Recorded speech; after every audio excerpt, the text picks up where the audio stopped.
Quero falar agora sobre Roberto Firmino, notícia que agitou o torcedor do Galo. O Bira Marinho assegurou que o Firmino é o 9 dos sonhos do Atlético para a temporada de 2024.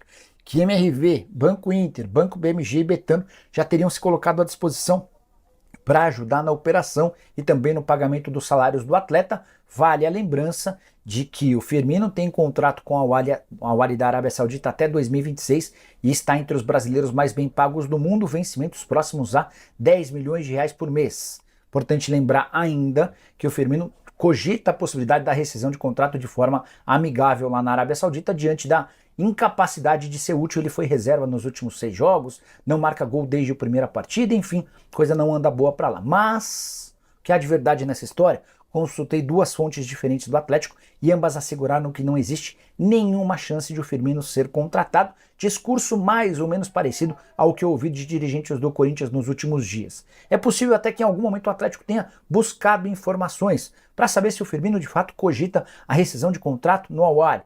E enquanto não houver qualquer tipo de rescisão, não há nenhuma chance de o negócio acontecer. As cifras são completamente irreais na realidade do Galo. Só para vocês entenderem, o Firmino ganha hoje o equivalente a 70% do elenco atleticano, com a informação importante de que o Atlético precisa baixar sua folha salarial para a temporada de 2024, até por isso torce urgentemente para que pintem por propostas por Allan Kardec e também por Eduardo Vargas. Bora fechar o vídeo para falar sobre o Corinthians. Situação esquisita para o presidente Augusto Melo. Em sua cerimônia de posse nesta terça-feira, o presidente alvinegro anunciou 3 reforços. Ranieri, volante que pertence ao Cuiabá, Palácios, lateral esquerdo que vem do Los Angeles FC, e também Rodrigo Garro, meio atacante do Tajeres. Mas, nessa quarta-feira, o presidente do Tajeres, o André Fassi, afirmou o seguinte, abre aspas, nada está assinado, os clubes são assim, infelizmente, mas é preciso ser cauteloso.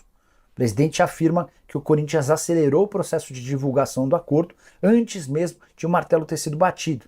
Uma clara demonstração de falta de traquejo dos dirigentes alvinegros. Não dá para você anunciar um atleta antes mesmo da assinatura do contrato. Até porque, em casos similares, ocorridos em outros tempos, a operação acabou ficando mais cara. Então agora o Corinthians, depois de anunciar algo que ainda não havia sido tratado como definitivo, pode acabar pagando mais caro. Por que o Corinthians poderia ter acelerado esse processo? Entre outras coisas, pela necessidade de dar resposta a torcedores na data da apresentação do novo presidente. Segundo o Tajeres, o que impede o anúncio ainda é a apresentação de garantias bancárias. O Tajeres, diante da péssima referência, da péssima fama do Corinthians em relação ao pagamento, decidiu ou obrigou o Corinthians a apresentar garantias bancárias. Enquanto essas garantias não forem apresentadas, o Tajeres não anunciará a venda do Rodrigo Garro. Familiares do Rodrigo já tratam o negócio como fechado. O pai dele chegou inclusive a postar uma montagem do filho vestindo a camisa alvinegra, mas o papel timbrado ainda não foi sacramentado. Prometo ficar de olho. Novidades, a partir das 7 tem programa do Nicola. Deixa like, se inscreve, compartilha também. Quero falar agora sobre Roberto Firmino, notícia que agitou o torcedor do Galo. O Bira Marinho assegurou que o Firmino é o 9 dos sonhos do Atlético para a temporada de 2024. Que MRV, Banco Inter, Banco BMG e Betano já teriam se colocado à disposição para ajudar na operação e também no pagamento dos salários do atleta. Vale a lembrança de que o Firmino tem contrato com a Wali da Arábia Saudita até 2026 e está entre os brasileiros mais bem pagos do mundo, vencimentos próximos a 10 milhões de reais por mês. Importante lembrar ainda que o Firmino cogita a possibilidade da rescisão de contrato de forma amigável lá na Arábia Saudita diante da incapacidade de ser útil. Ele foi reserva nos últimos 6 jogos, não marca gol desde a primeira partida, enfim, coisa não anda boa para lá. Mas o que há de verdade nessa história? Consultei 2 fontes diferentes do Atlético e ambas asseguraram que não existe nenhuma chance de o Firmino ser contratado, discurso mais ou menos parecido ao que eu ouvi de dirigentes do Corinthians nos últimos dias. É possível até que em algum momento o Atlético tenha buscado informações para saber se o Firmino de fato cogita a rescisão de contrato no Al-Ahly. E enquanto não houver qualquer tipo de rescisão, não há nenhuma chance de o negócio acontecer. As cifras são completamente irreais na realidade do Galo. Só para vocês entenderem, o Firmino ganha hoje o equivalente a 70% do elenco atleticano, com a informação importante de que o Atlético precisa baixar sua folha salarial para a temporada de 2024, até por isso torce urgentemente para que pintem por propostas por Allan Kardec e também por Eduardo Vargas. Bora fechar o vídeo para falar sobre o Corinthians, situação esquisita para o presidente Augusto Melo. Em sua cerimônia de posse nesta terça-feira, o presidente alvinegro anunciou 3 reforços. Ranieri, volante que pertence ao Cuiabá, Palácios, lateral esquerdo que vem do Los Angeles FC, e também Rodrigo Garro, meio atacante do Tajeres. Mas, nessa quarta-feira, o presidente do Tajeres, o André Fassi, afirmou o seguinte, abre aspas, nada está assinado, os clubes são assim, infelizmente, mas é preciso ser cauteloso. O presidente afirma que o Corinthians acelerou o processo de divulgação do acordo antes mesmo de o martelo ter sido batido. Uma clara demonstração de falta de traquejo dos dirigentes alvinegros. Não dá para você anunciar um atleta antes mesmo da assinatura do contrato. Até porque, em casos similares, ocorridos em outros tempos, a operação acabou ficando mais cara. Então agora o Corinthians, depois de anunciar algo que ainda não havia sido tratado como definitivo, pode acabar pagando mais caro. Por que o Corinthians poderia ter acelerado esse processo?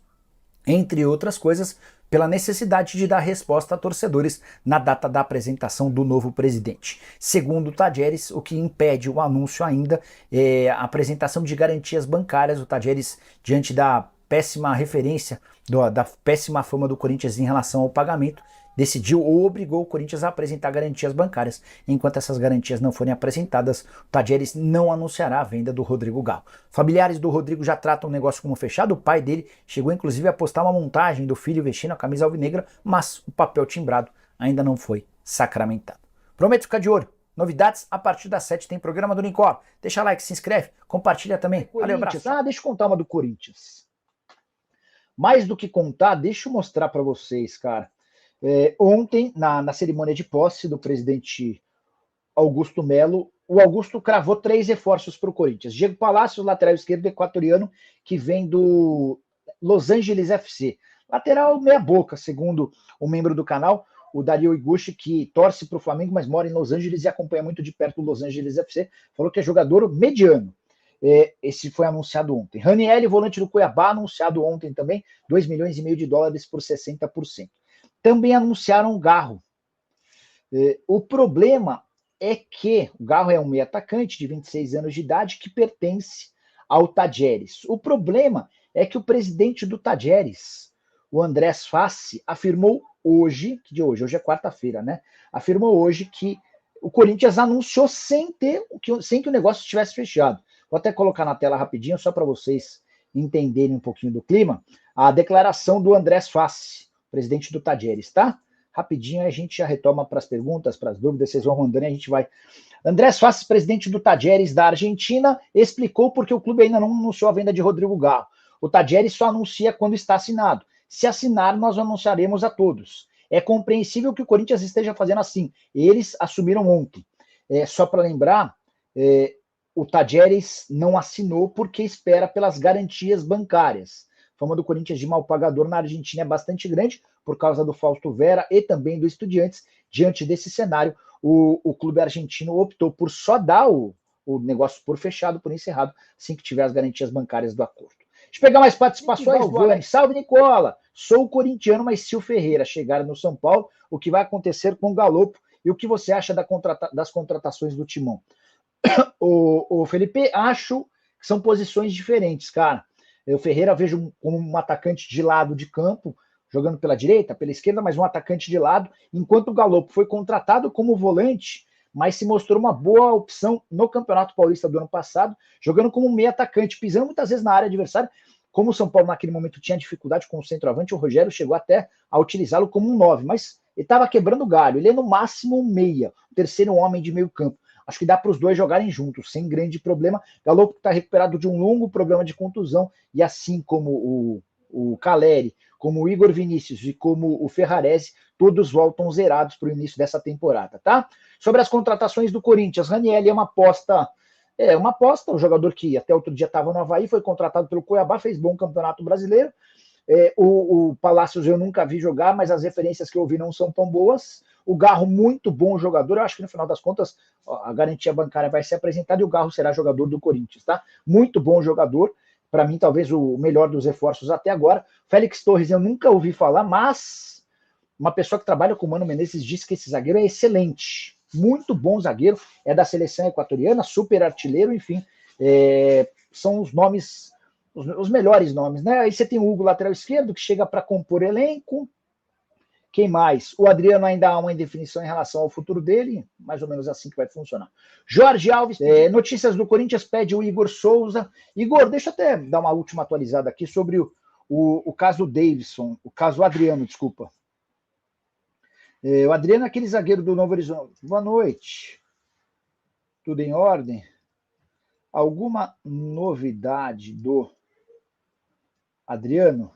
O Adriano é aquele zagueiro do Novo Horizontino que estava em fim de contrato, foi sugerido, o Cifute gostou, o Corinthians avançou, mas de última hora o Corinthians deixou vazar que não vai contratar. E o empresário não estava sabendo de nada, pelo menos até ontem à noite. Estou perguntando agora se tem alguma novidade, tá? Juliano então Correia, isso que acabei de receber agora às 19h59. Estou conversando com uma pessoa do Corinthians, tinha perguntado para ela se Félix Torres pode melar. Está caminhando tudo bem. Mandei mensagem para essa pessoa sobre Rollheiser. A pergunta foi: Rollheiser pode vir? A resposta foi não. Curto e grosso. Não. Então, uma pessoa importante do departamento de futebol do Corinthians está descartando Benjamin Rollheiser. Muita gente está tratando ele como meia, na verdade, nem um atacante de lado de campo. Canhoto que joga aberto pelo lado direito. Essa mesma pessoa que acaba de descartar a possibilidade de o Rollheiser ser contratado, já havia me falado alguns dias atrás que o Corinthians tinha recebido a notícia de que ele iria para o Benfica, tá? Benfica que fechou nas últimas horas a contratação do Marcos Leonardo, negócio de 18 milhões de euros, mais 10% de mais-valia. O que significa mais-valia? Quando o Benfica vendeu o Marcos Leonardo, se houver lucro, 10% do lucro ficam para o Santos, tá? O negócio está sacramentado, está tudo fechado. Boa noite, fala pra gente aí do contrato da Nike, porque a Nike nunca sai do Corinthians. Vanderlei Martins. Vanderlei acho que está muito associado à grana que os caras pagam, é uma grana alta, e mais do que isso, muitas vezes adiantando luvas, fazendo uma série de concessões que ajudam pra caramba o Corinthians no fluxo de caixa. Juan Pereira, Nicola, boa noite. De assinar o contrato. William Bigode, boa noite, Nicola. Verdão nada. O Gabigol e o Thiago Maia vêm pro Corinthians. O Thiago Maia está mais perto do que o Gabigol, tá? Garro ainda não fechou? Não fechou. Se puder, coloca eu no grupo de membros. Cara, eu pedi para Fernanda, mas não sei, não sei, acho que ela está ocupada com outras coisas. Vou reforçar o pedido aqui mais uma vez. Não contou. Não, tem uma série de números que pediram, né, dos membros do canal. Acabando a live a gente conversa sobre isso. Severino Costa. É verdade que o Grêmio e o São Paulo tiveram reunião agora à tarde, tá? O Thiago BXD13. Boa noite, Nicola. Tem chances de o Corinthians envolver o Wesley nas negociações com o Flamengo? Vai confrontar com o discurso do Augusto Melo sobre a valorização da base. O Wesley é atacante? Não tenho a impressão de que o Wesley vai ter utilidade num Flamengo com pontas bem mais prontos, né? O jogador do Corinthians que interessa ao Flamengo é o Fausto Vera. O Tite gosta do Fausto Vera, o Tite entende que o Fausto é um volante moderno que pode dar bastante... inclusive o Tite prefere o Fausto Vera ao Thiago Maia, tá? Guilherme Santos, Savinho, mas foi só o Corinthians acertar com o Cuca que a imprensa crucificou o Cuca até ele sair porque não fizeram a mesma coisa antes. Guris, é assim, ó, para ser bem... Não puxo o saco de ninguém, embora também não goste desse papel do ombudsman, né? Assim, o Cuca havia trabalhado no Mundial, na cobertura da Copa do Mundo na Globo, né? E ninguém da Globo tratava sobre o tema.